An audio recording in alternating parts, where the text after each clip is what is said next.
Hoy vamos a hablar de los temporizadores. Estos temporizadores permiten controlar el tiempo de activación o desactivación dependiendo de unos circuitos eléctricos, o también podemos hacerlo con un lenguaje de programación en ladder. Hoy voy a enseñarte cómo puedes tú programar y sobre todo entender estos temporizadores, porque existen varios con respecto a la conexión o a la desconexión, y hoy lo vamos a ver a la antigua aquí en pizarra. Empezamos con el video. ¿Cómo funcionan los temporizadores en un lenguaje de programación? En este caso, dentro de TIA Porta.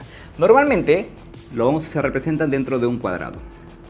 Tenemos que hablar que existen muchos tipos de temporizadores. Por ejemplo, el TON, que es con retardo a la conexión, el TOF, que es con retardo a la desconexión. También existen otros llamados como el TP y otros adicionales. Pero en este caso vamos a hablar ahora del TON, un temporizador con retardo a la conexión. Retardo a la conexión. Pero ¿cómo lo vamos a representar? Tiene aquí 4 variables. In, Q, una variable llamada PT y una variable llamada ET. ¿Cómo se va a activar? Y nosotros vamos a hacer esta representación con algo que llamamos diagramas de tiempo. ¿Para qué nos sirve? Lo vamos a hacer para que tú lo puedas entender de la mejor manera posible. Vamos a suponer, se le llama diagrama de tiempo porque está en función del tiempo. Y aquí tenemos nosotros el estado lógico. Aquí solamente existen dos estados lógicos. O es 1 o es 0. O está activado o está desactivado. Como este es tiempo, vamos a suponer que sea 1, 2 segundos, 4, 5, 6, 7 y 8. Vamos a ver. Esta gráfica de aquí va a ser la del IN y esta de acá va a ser la del Q. Entonces, ¿qué pasa con el retardo a la conexión? Cuando es un TON, ¿cómo es su funcionamiento? Cuando se activa la entrada, después de un tiempo, ¿qué tiempo? Después de este tiempo PT, se activa la salida.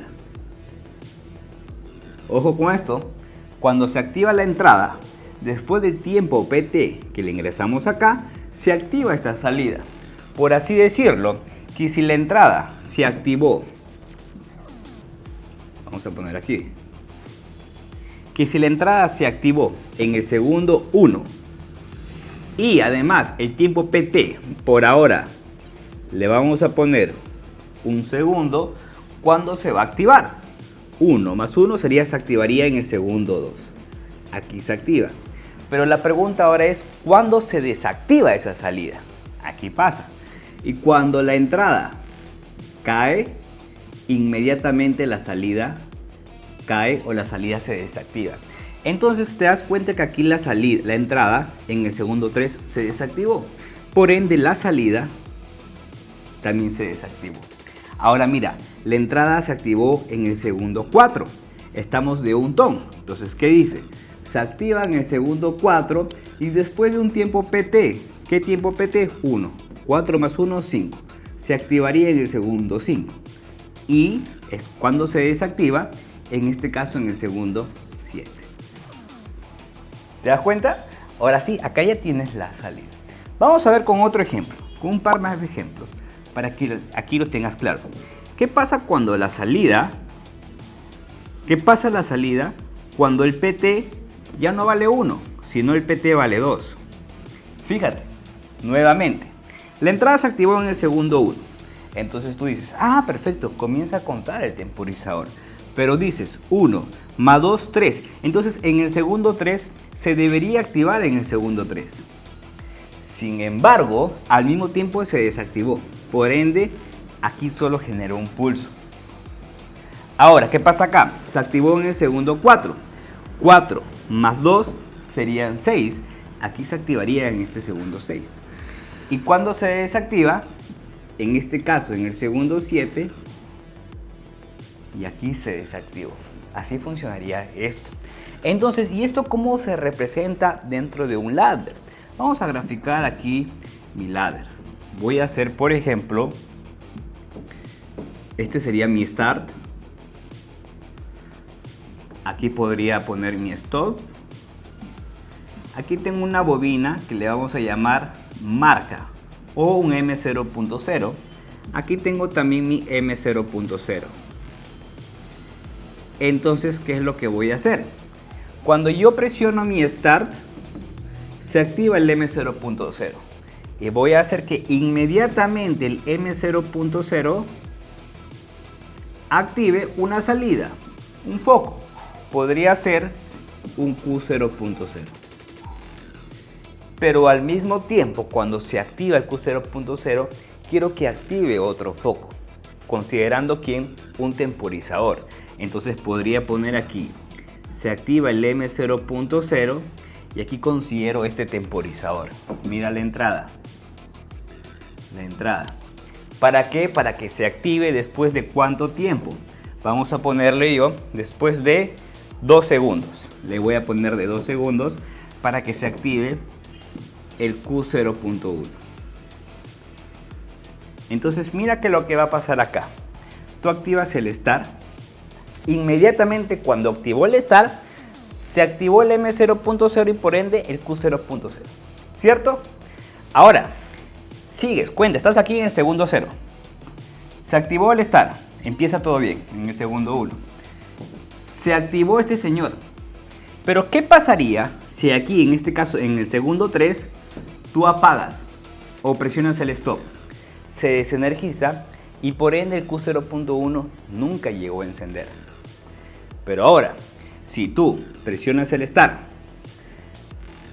energiza el M0.0, activa el Q0.0 y luego entra acá también. Pero pasan 2 segundos y después de 2 segundos se queda activado el Q0.1. Ya cuando tú presionas el Stop, desenergiza el M0.0 y al desenergizar la entrada, ¿qué pasa con la salida? También se desactiva. Por eso que cuando presionas Stop, abres la bobina del M0.0. Al abrir esta bobina, desenergiza esta salida. Desenergiza y como cae la entrada, pues también obviamente cae la salida. ¿Cómo funcionan los temporizadores? En este caso, con retardo a la conexión. Aquí tengo un bloque de un temporizador. Tengo la entrada, tengo la salida, el PT y el ET. La entrada es pues por donde vamos a energizar y la salida se va a activar después de cierto PT. Entonces, ¿cómo trabaja? Al activar la entrada, cuentas el tiempo que nosotros le ingresamos en el PT y se activa la salida. Pero al mismo tiempo, cuando se desenergiza la entrada, o sea, cuando se desactiva la entrada, inmediatamente la salida cae. Lo vemos en un diagrama de tiempo. Estos son segundos. 1, 2, 3, 4, 5, 6, 7, 8 segundos. ¿Ok? Mira, a ver. ¿Qué pasaría si la entrada se activa en un segundo 1? La salida considerando un PT con un segundo. ¿Ok? Se activa en el segundo 1. Como está la salida en 1, sería 1 más 1, 2. Se activa en el segundo 2. Pero recuerda que cuando se desactiva la entrada, la salida también se desactiva. Por esa razón se desactivó en el segundo 3. Luego se activó en el 4. 4 más 1 sería se activa en el segundo 5. Y como se desactiva en el 7, la salida también se desactiva en el segundo 7. Ahora, ¿qué pasaría la salida cuando el PT vale 2? Mira, se activa en el segundo 1. 1 más 2, 3. Por ende, se activaría en el segundo 3. Pero si te das cuenta, en la entrada también se desactivó. Por esa razón, solamente sería un pulso. Luego vemos 4 más 2, 6. Se activa en el segundo 6. Y como se desactivó en el 7, inmediatamente cayó acá. Bien amigos, si llegaste hasta aquí te quiero contar que en la descripción puedes encontrar plantillas, archivos, hojas de trabajo y muchos más recursos totalmente gratis que he preparado para ti. ¿Tienes alguna pregunta? Déjala en los comentarios. Recuerda que la práctica hace el maestro. Y no te olvides de darle like, suscribirte y compartir este video con tus amigos para que también puedan mejorar sus habilidades en la programación. Hasta un próximo video.